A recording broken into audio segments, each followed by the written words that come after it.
점잖은 한 어르신이 아들의 방에 가서 문을 두드렸습니다. 얘야, 일어나거라. 아들이 말합니다. 일어나고 싶지 않아요, 아버지. 아버지가 이제 소리를 칩니다. 일어나, 학교 가야지. 아들은 말하죠. 학교에 가고 싶지 않아요.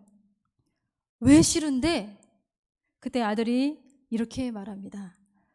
3가지 이유 때문에 가기 싫어요.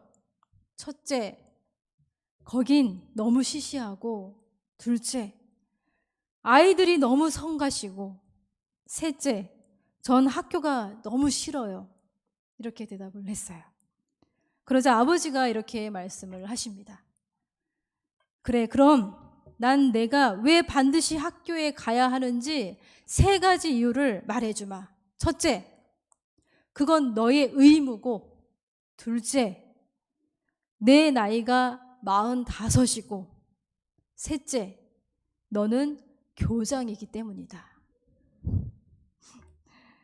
나이가 어리든 나이가 많든 깨어 일어나서 학교에 가는 건 다 똑같이 싫어하는 것 같습니다. 여러분은 학교에 가시는 거 좋아하셨나요? 싫어하셨죠? 그런데 오늘부터 고3 학생들이 이제 등교가 시작이 되었습니다.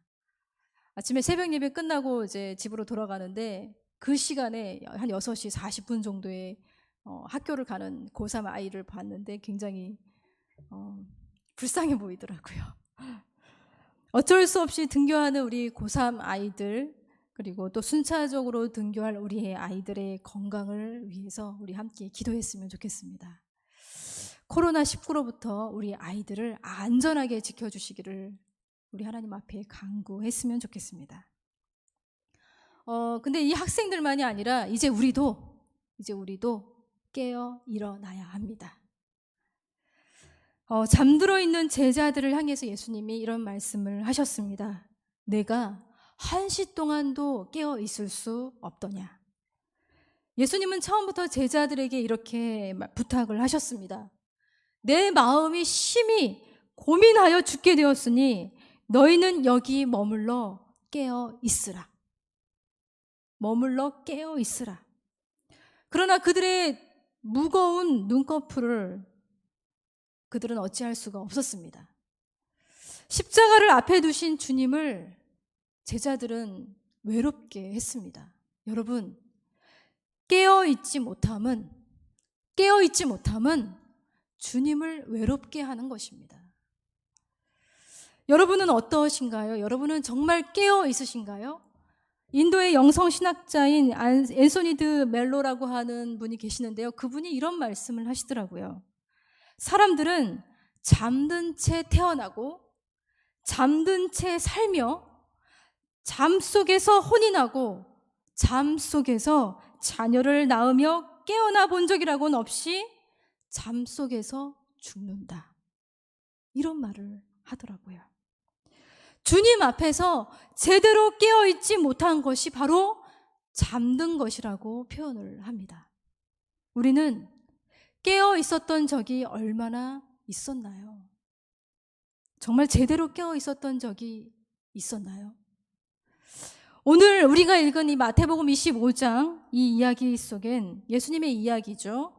예수님의 이야기 속에는 10처녀의 비유 이야기가 나옵니다.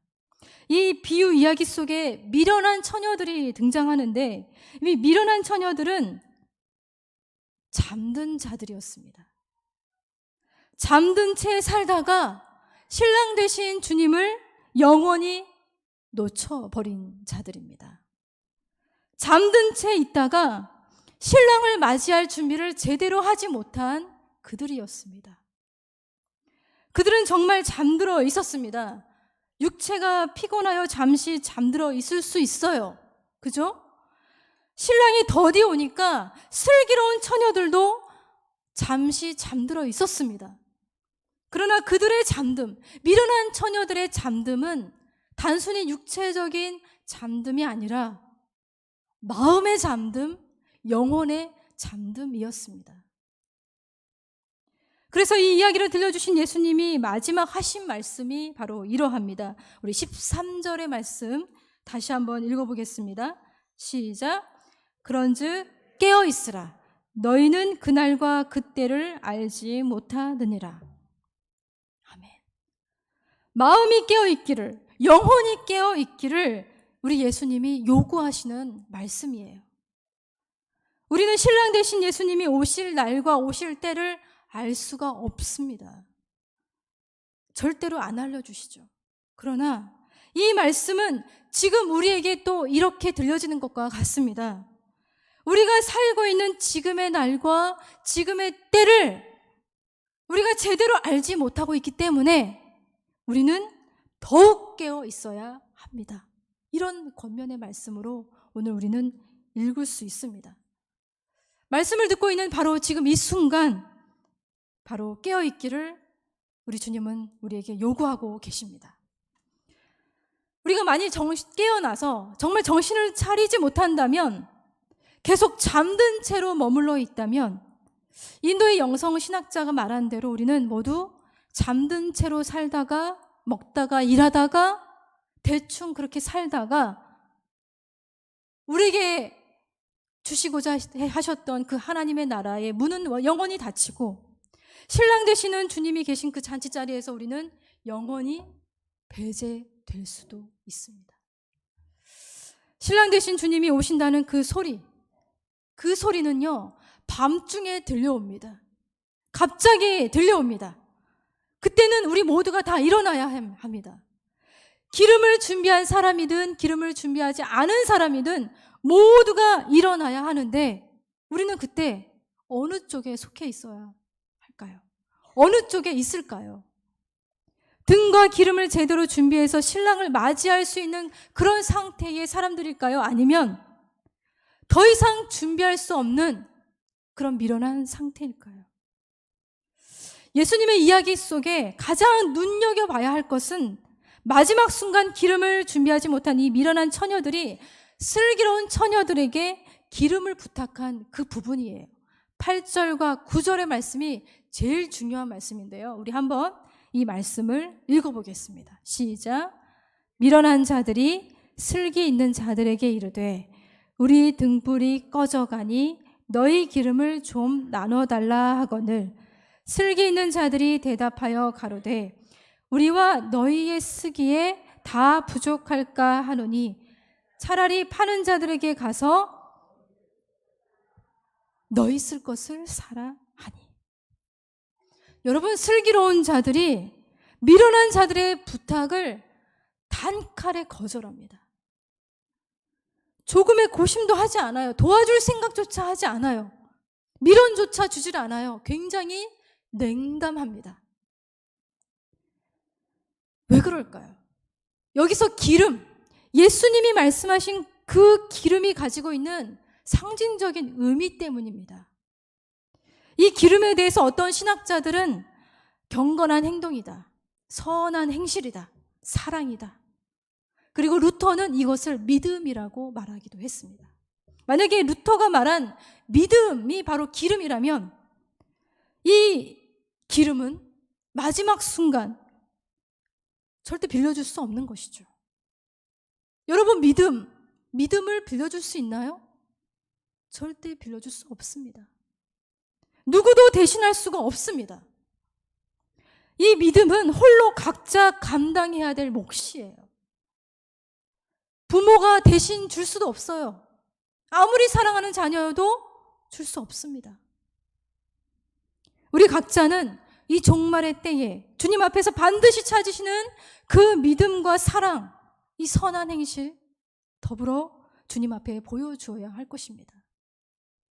그 마지막 순간은 어떠한 기회도 어떠한 미련도 주지 않는 굉장한 냉담함이 흐르는 현실이 되고 말 겁니다. 그런데 믿음과 사랑, 그것을 지속하게 하는, 지속적으로 깨어있게 하는 바로 그것은 무엇일까요? 저는 여기서 기도를 생각하지 않을 수가 없습니다.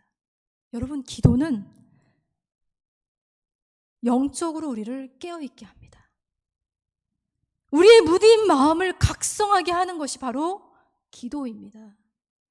믿음과 사랑의 열정이 성령 안에서 타오르도록 돕는 것이 바로 기도예요. 기도는 우리를 깨어있게 하죠. 예수님도 제자들에게 나와 함께 깨어있으라 말씀하실 때 기도로 깨어있으라고 부탁하신 거였어요. 여러분, 기도의 불마저 소멸되어 버린다면 우리의 믿음과 사랑은 무엇으로 타오르게 할 수 있을까요? 그 당시 막대기 끝에, 이 등 끝에 붙어있는 이 솜은 기름을 한번 묻히고 나면 15분 정도만 타오른다고 합니다. 그러면 15분 후에 다시 기름을 붙여야지 되겠죠? 그렇게 본다면 이 슬기로운 처녀들은 신랑 맞을 준비를 하기 위해서 15분 간격으로 부지런히 기름을 채워 넣었을 거라고 우리는 상상할 수 있습니다. 굉장히 부지런하게 신랑 맞을 준비를 했던 거예요. 우리는 하루에 몇 분 기도의 기름을 채우고 있나요? 하루에 몇 분? 15분 채워놓은 기도의 기름, 그것으로 우리가 충분히 사랑의 삶을, 믿음의 삶을 살 수 있을까요? 한 번 채워놓은 기도의 기름으로 우리가 하루를 살고 일주일을 살고 한 달을 살아낼 수 있을까요? 그렇게 못할 것 같습니다. 이 슬기로운 처녀들처럼 기도의 불이 소멸되려고 할 때마다 다시 기도의 불을 환하게 채워놓을 수 있는 노력이 필요합니다. 이 노력은 우리가 매일 매순간 계속되어야 할 노력이에요. 그리고 다시 말씀드리지만 이 준비는 누구도 대신할 수 없습니다. 홀로 감당해야 될 몫이에요.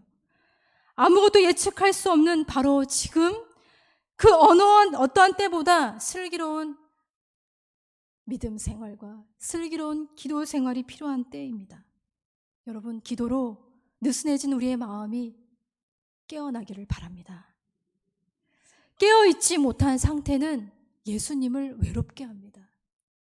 가장 가까이에 계신 주님, 십자가의 주님을 가장 외롭게 했던 이 잠들어 있음이 우리에게 있지 않았으면 좋겠습니다.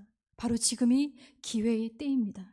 우리의 미련함을 슬기로운 시간으로 바꿀 수 있는 그런 기회의 때, 기름을 채울 수 있는 그러한 때, 바로 그 시간을 우리는 살고 있고 그 시간을 채우기 위해서 우리는 이 자리에 함께 모였습니다. 마지막 시기에 후회해도 소용없는 냉담한 현실이 우리에게 펼쳐지게 될 때인데 내가 너희를 알지 못하노라라고 하는 주님의 음성이 우리에게 들려지지 않을 수 있도록 우리는 날마다 기도의 노력을 다했으면 좋겠습니다. 우리 이 시간에 또 찬양하며 기도의 자리로 나아갔으면 좋겠습니다.